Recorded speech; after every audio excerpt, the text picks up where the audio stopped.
Today it's basically a cult, trans people, vegans and killers afraid of themselves. Zizians, or the cult of death, are a mysterious community that unites educated professionals from technical fields who are convinced that uncontrolled development of artificial intelligence could destroy humanity. Among the members of this sect are people with so-called non-traditional gender identities and their own philosophy. But still, the most disturbing thing in this story is that most members of the cult are strangely connected to a series of murders in the United States. The leader of the cult is 34-year-old Jack Lasota. Don't be surprised that I'm using the feminine form, because the thing is, Lasota identifies as a woman and uses the name Ziz. That's where the sect's own name comes from, Zizians. To avoid confusion, I'll say right away that from now on I'll use the feminine form and the name Ziz in the narrative. So, Miss Ziz, who was born in Fairbanks, Alaska, has been fascinated by modern technology since childhood. When it was time to choose her future specialty, she enrolled at the local university, where she began studying computer science. After graduating in 2013, Ziz completed an internship at National Aeronautics and Space Administration, after which she moved to California. There, she planned to build a career in the technology field and achieve significant success. But what she did was murder. Let's break it down. Succeeding in the valley wasn't so easy. Ziz's every attempt to get a job ended in failure. Besides, because of this, finding stable housing also turned out to be extremely difficult. The woman shared her failures in her personal blog, which would later be filled with much more alarming posts. At that time, Ziz became actively interested in effective altruism, a philosophy focused on the most cost-effective ways to help others and maximize good. In addition, she became fascinated by the rationalist subculture, which is characterized by a commitment to logic, analytical thinking, and the pursuit of objective truth, if such a thing exists, of course. Some representatives of this movement believe that artificial intelligence, if left unchecked, can quickly get out of control and pose a deadly threat to all of humanity. Well, actually, Ziz shared these beliefs. Among the rationalists, Ziz quickly found new friends. One of them was a transgender woman named Gwen Danielson. She developed a psychological theory according to which the hemispheres of the human brain can have different values and even genders, which often leads to conflicts of interest and a desire to silence each other. Gwen was also convinced that the hemispheres could be reconciled with each other. But this is an extremely complicated process, which required the use of rather controversial and unique methods. Specifically, to practice unihemispheric sleep. One brain hemisphere sleeps while the other stays active, a helpful sleep pattern for some animals. For humans, it is not normal and may be a sign of certain disorders. So, in 2017, Ziz and Gwen started a joint project called the Rationalist Fleet. They planned to restore an old boat and turn it into cheap housing for a group of young, talented rationalists. The idea was to bring together a community of people who could dedicate themselves not to searching for housing, jobs and all that, but to saving the world. When the concept was finally formed, Ziz went to Alaska, where she bought a 100-year-old rusty van. A tugboat. After returning home, she began actively promoting the idea of the fleet on her blog. Eventually, she managed to find 4 more people who agreed to join this movement, let's say, along with Ziz and Gwen, on the journey from Alaska to San Francisco. The trip turned out to be not quite as successful as Gwen and Ziz had imagined. The tugboat was in terrible condition, and the living conditions on it were far from comfortable, very far. The group ran out of money pretty quickly, so when they reached their destination, they just left the vessel in the middle of Half Moon Bay and basically gave up on the idea of living on the water. But the urge to gather rationalists around themselves remained.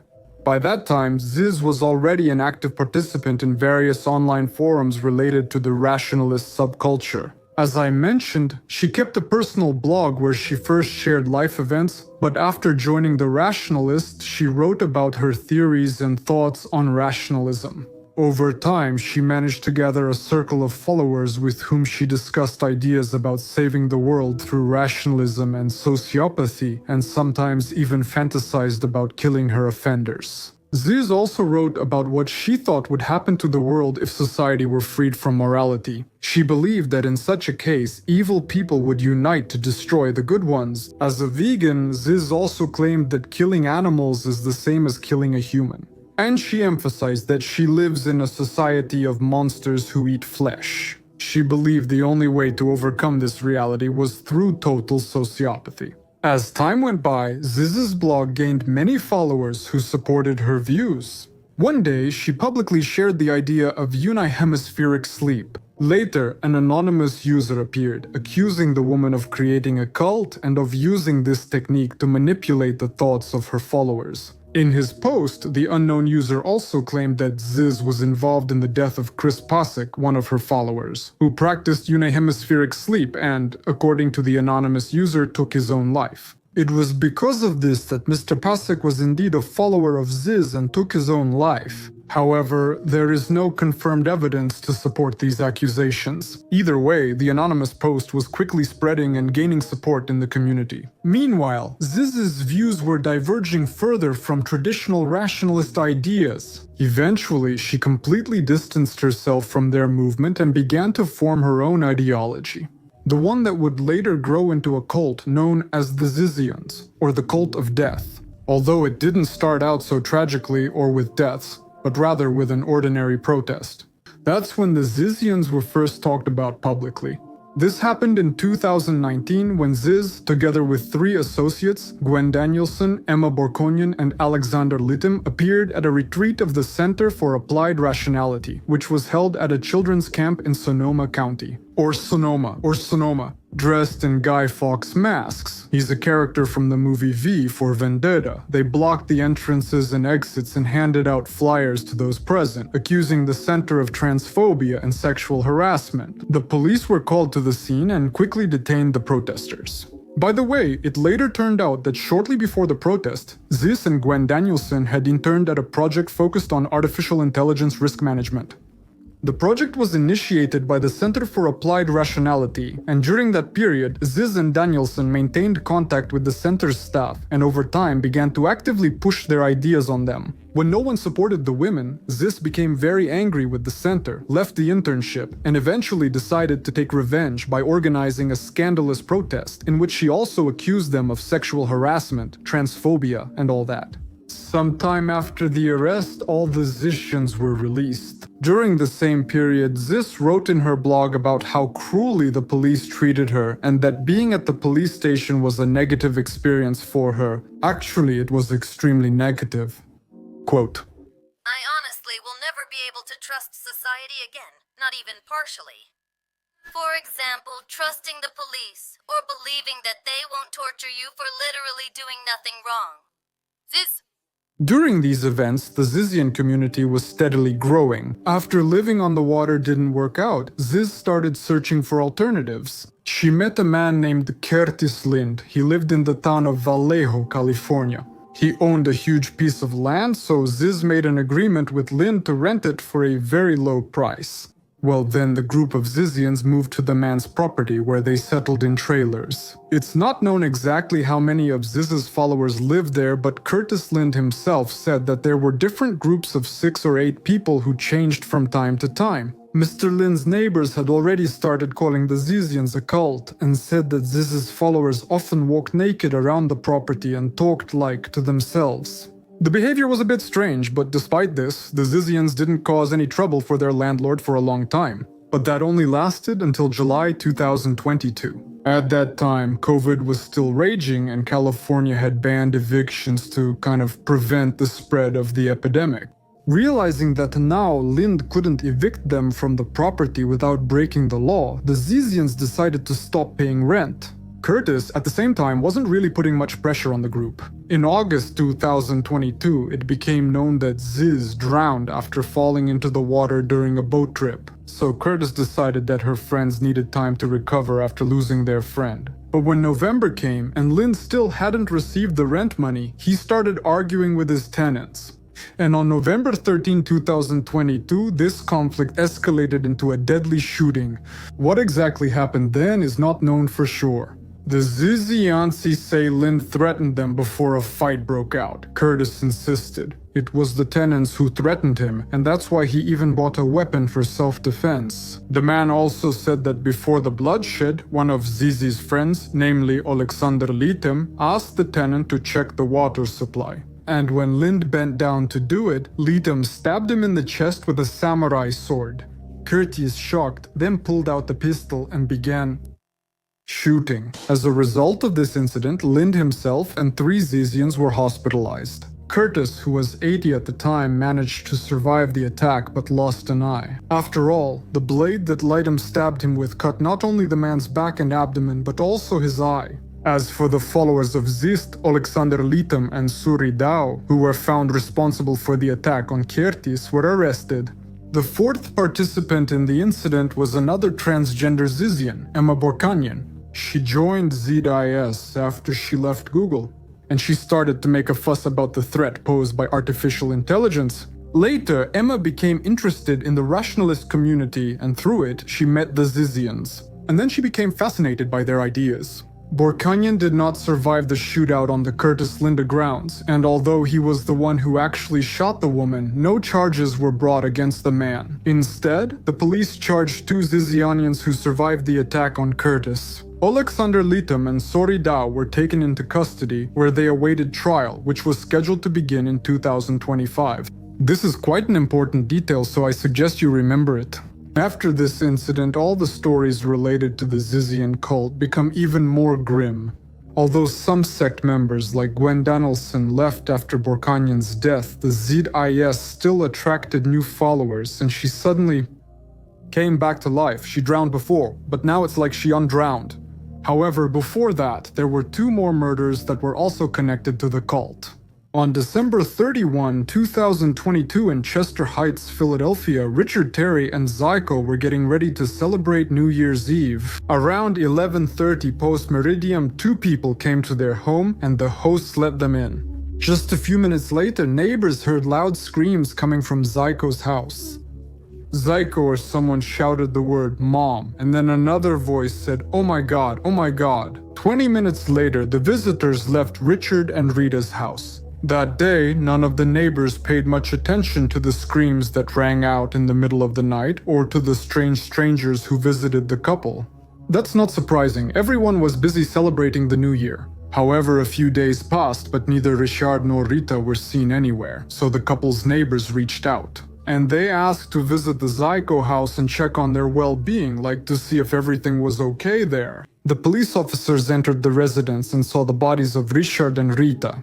Both had been killed by gunshots to the head. The Zyko couple were quite wealthy people. In their neighborhood, they owned a large amount of real estate, which they rented out. Law enforcement officers launched an investigation into their murder. They started by interviewing all of Richard and Rita's tenants. The feedback about the couple was very positive. It seemed they didn't have any enemies at all. At first, the detectives decided that the killers might have chosen the Zyko house by accident, just to rob it. But everything went off plan and the couple had to be killed. Later, this version was dismissed and the police reported that they did not consider the couple's death to be a random crime. The investigators then focused on Rita and Richard's only daughter, Michelle Zyko. Ms. Michelle was a 30-year-old woman who had already achieved quite significant success in life by that age. She earned a master's degree in bioinformatics from the prestigious Temple University. Then, for some time, she even worked at National Aeronautics and Space Administration. After that, she changed jobs to become a researcher at the Children's Hospital of Philadelphia. However, the most interesting thing is that Michelle was also a Zizian, and she was friends with all the members of the cult. Her relationship with ZIZ was particularly strange. Shortly before the leader of the Zizians fell from the boat and supposedly drowned, Michelle published the following post on her blog. During our last phone conversation, Ziz told me that the only way to earn her trust was to kill my friend as soon as possible. Then ZIZ told me that after that I had to call her on video and show her the dead body, and only then destroy it, so that she could get 100% proof that I really did it. And if I don't do it, ZIZ plans to travel across the entire United States to kill me, Michelle Zyko. Sometime after this post was published, Zyko's parents were found dead. Michelle and other Zizians became the main suspects. Although law enforcement focused their attention on Michelle not only because of strange posts on social media. The thing is, during the investigation, detectives found out that shortly before Richard and Rita's deaths, their daughter bought the exact same firearm that her parents were shot with. Since the Zyko couple had a huge fortune, leaving behind millions, their daughter Michelle could have had a strong motive to kill her father and mother and inherit their estate. So, pursuing this theory, the police went to Vermont. That's where Michelle lived. They found her and questioned her. And she said that on the day her parents were killed, she was at home. You see, this alibi couldn't be confirmed. But still, the authorities had no evidence against Michelle, so they had to let her go. Later, when they wanted to question the woman again, she had disappeared somewhere. They managed to detain her only a week later. Michelle was located at a hotel in Pennsylvania. When the police asked the woman to go with them, she told the officers that she needed to warn her friends about her arrest. Zyko's friends were in the next room of the same hotel. When the police entered, they found a 24-year-old man named Daniel Blank and Ms. Ziz, who had previously been presumed dead. But it turned out she was very much alive. The cops tried to question the leader of the Zizians about how and why she faked her own death. But Ziz just lay motionless on the floor and stayed silent, pretending to be unconscious. They even had to carry her out of the hotel room, but she wasn't actually unconscious. Ziz, Daniela, and Michelle were arrested. The first one for disturbing public order and faking her own death, the second one for obstructing justice, and the third one on suspicion of involvement in the deaths of Richard and Rita. But very soon the police had to release all the Zizianians. Zyko was released due to insufficient evidence in the Ziz and Daniel murder case and bail provided by the Zizianians. Once released, the trio vanished almost immediately. 2 years passed, and the cult members appeared to have gone underground. But in January 2025, they reminded everyone of themselves again with several murders. During this time, the trial of Ziz's followers Alexander Litem and Suridao was approaching. They got into a deadly fight with their landlord, Curtis Lind, so the pre-trial investigation in this case was coming to an end. Lind was set to testify against Alexander Litem and Suridao in court, but it never happened. On January 17, Vallejo Curtis was killed in his own yard. That day, around 2:30 p.m., an unknown attacker wearing a mask and a black hat stabbed Mr. Lind in the throat. The police quickly determined that the likely killer was another 24-year-old resident named Maximilian Snyder. Lind's neighbors identified him. According to their testimony, on the day of Lind's death, Lind's murderer, Snyder, dressed all in black, was wandering around Curtis's yard, walking around, looking through the trailer windows, and later approached the man and stabbed him several times. Maximilian Snyder, like most members of the Zizian cult, is also a rather educated and intelligent person.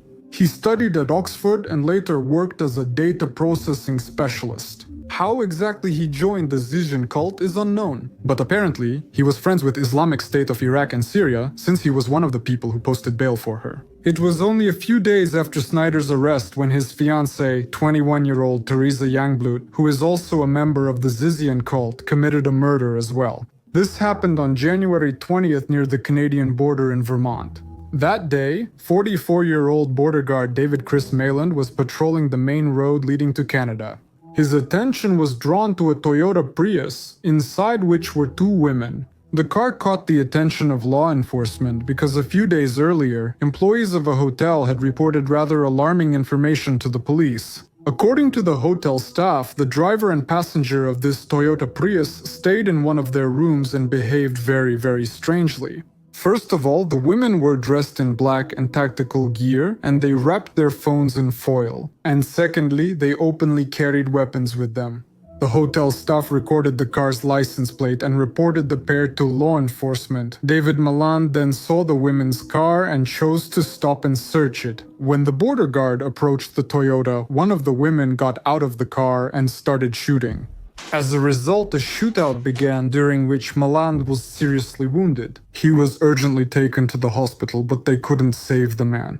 During that incident, one of the women who was in the car also died. She turned out to be a German citizen and also a transgender woman. Her name was Ophelia Bauchgold. Her relatives and friends described her as a mathematical genius with an exceptionally high intellect. Soon after graduating, Ophelia landed a job at a New York trading firm with an impressive $500,000 annual salary. In addition, she led an active social life, but in 2023 she became interested in the Rationalist movement, and then she found the Zizians blog, and its ideas really resonated with her. Since then, the woman changed drastically. She limited her communication with friends, and then basically disappeared from their sight, finally joining the cult of the Zizians. Ophelia's companion, who started the shootout and killed David Maland, was Teresa Youngblood, the fiancée of Maximilian Snyder. He and Teresa previously studied together at a top Seattle school.